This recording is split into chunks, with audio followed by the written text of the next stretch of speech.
السلام عليكم ورحمة الله وبركاته. كبجمتوتا هردفتوتا سالحة يوتيوب جرى جرتو نجا كيساني الحمد لله. هذا فيديو برا سنيك أبدي فين جرى هذا منامتي لفامتي ميشالي من كيساتي تشودا قتي ميشالي من كيسا إن شاء الله ميشاوان أرجتن كنا قتيسا إن شاء الله سنتني ما sana duratti garuu warroonni chaanaalii kanaaf haaraa taatanii subscribe godhaa, like share gochuun dagatinaa like godhaan jajjabeessaa. Barakallahu fiikum.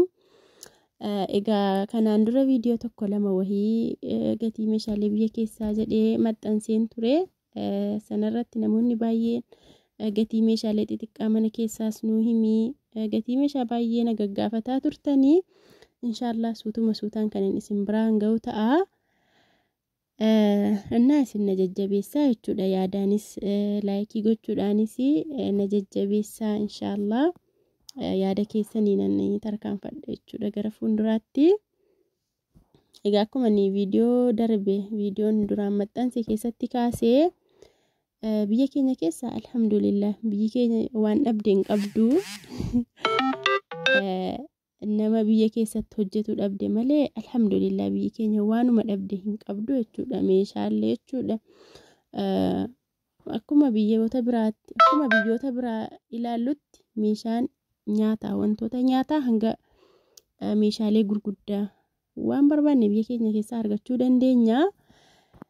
Kanaafi namoonni biyya Arabaa biyya fagoo fagoodhaa meeshaa mana keessaa yeroo ilaalanu kan kiiloo kakkaasan jechuudha. Waan akka burcuqqoo waan akka saanii kana baattanii nufinaa wallaahi maaliif biyyuma keenya iyyuu jira wanti hin jirre hin jiru. Yaa silas dhabamee miti namoonni baay'een jechuudha. Yeroo hojiirra jiru kana bitanna malee gaafa biyya galle nuun bitamu waan akkasii jedhamee achiin illee maallaqa guddaan bitamee sana booda kaargoon illee kiiloodhaan mazanamee kaffalama. Akkas kan kaargoo kaffalamee kan qaraxaa kaffalamee achi finfinneerraa immoo hanga kililii manuu qaqqabutti jechuudha. Wacii baay'ee fixee mana tokko gahaa jechuudha meeshaan biyya alaarraa ergamu. Kanaafi sana meeshaa wacii sanallee hambifattanii gatiidhuma meeshaa achi bittanuun biyya keessaa bitachuu dandeessu. Maaliif jennaan gatiin waluma madaala waluma qixxeedha jechuudha. Amma fakkeenyaaf biyya jirtanuu meeshaa tokko yoo bittanii birrii biyya jirtan sana birrii Itoophiyaatti yoo manazzartan meeshaan biyyaallee gatiin isaa tokkuma jechuudha. Qixxee ta'ee argama. Ndoom yeroo kan biyyaa tura kasii argama.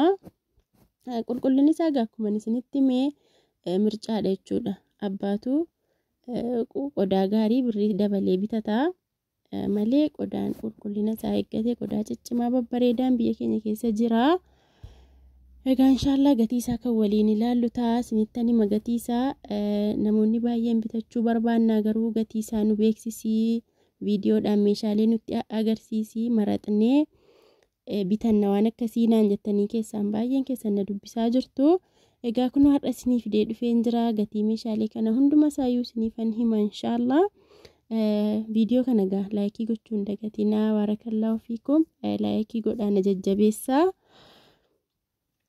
Egaa meeshaan argitan kun maashaallah suuqiin kun suuqii jimlaati. Suuqii chirchiiroo miti jechuudha. Gatiillee gatii madaalawaa ta'edha kan isaanii natti himanii.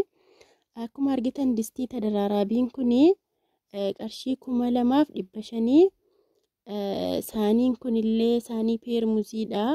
In qabbaneessu jechuudha. Waatti naqnee yoo keenya dafee in qabbaneessu qarshii 3000 sadansaa firiin sadansaa jechuudha. Guddaadhaanis xiqqaadhaanis qarshii 3000 saanittiin mukassaraatii jedhama biyya Arabaatti. Mukassaraatii wantoota garaagaraa itti naqachuu dandeenya. Daabbo qoloo waan akkasii jechuudha. Isiin qarshii 1300 saaniiwwan zirgii tadaraabiin kun egaa akkuma guddina isaa bicina isaatiin gatiin isaallee wal dhabaa.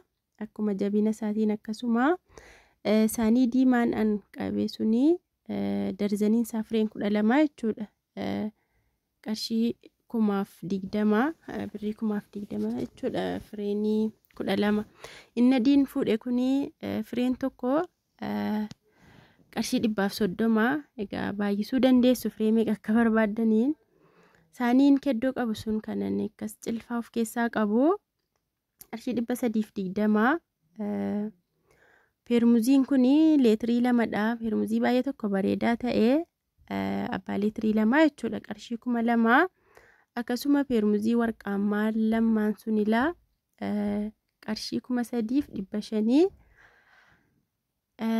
Nagaa kana fakkaata hordoftoota kiyyaa meeshaalee hunda isaa jechuudha gaafachuun namatti ulfaata xiqqoo maaliif jedhanii waan hamman bitamnetti gatii hunda isaa irra deemanii gaafataa ooluu jala dadhabsiisuun namatti ulfaata kanaafan irraa isiniif dhiyeessee wantoota hamma ta'e hin barbaachisa jedhee kana yaadu jechuudha.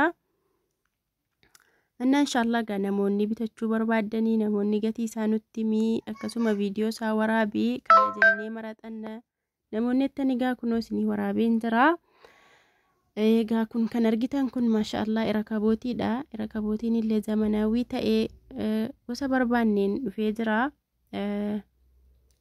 anna akkuma argitanii burcuqoo warqaammaan kuni kalarii barbaanneen jira jechuudha adiidhaanis warqaammaadhaanis jira qarshii 1700 kunillee sanuma qarshii 1700 jechuudha burcuqoo isaa waliin jookittiin argaa jirtan kuni jookii baay'ee tokko cimtuu bareedduu taatedha birrii 550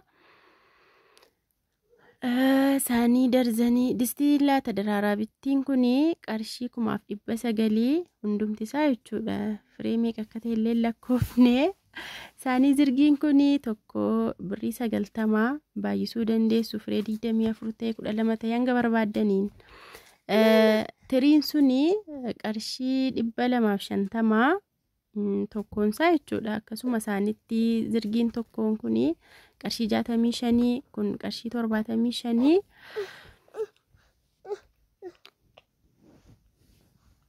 saaniin kuni saanii shorbaati guddaa tokko of keessaa qaba bibbicuu 6 of keessaa qaba maankiyaa 6 of keessaa qaba baay'ee tokko bareedaa kan ta'edha qarshii 450 4,500 jechuudha dhiifama siinii